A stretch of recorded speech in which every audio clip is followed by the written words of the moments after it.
मराठा आंदोलन चालू असताना इम्तियाज जलील, वारिस पठाण, सज्जाद नोमानी, पैगंबर शेख, अबू आझमी हे सगळे पुढे येतात. मराठ्यांना आपली माणसं सांगत सरकार विरोधात उचकवण्याचा प्रयत्न करतात.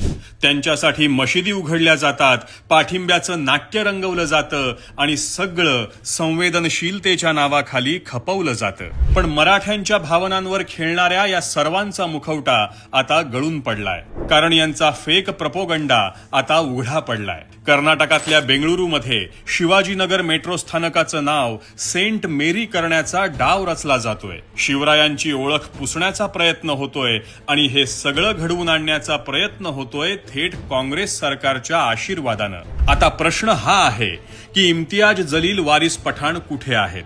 सज्जाद नोमानींना, अबू आझमींना यावर काहीच का बोलायचं नाही? मराठ्यांना आपली माणसं म्हणणारे पैगंबर शेख गप्प का?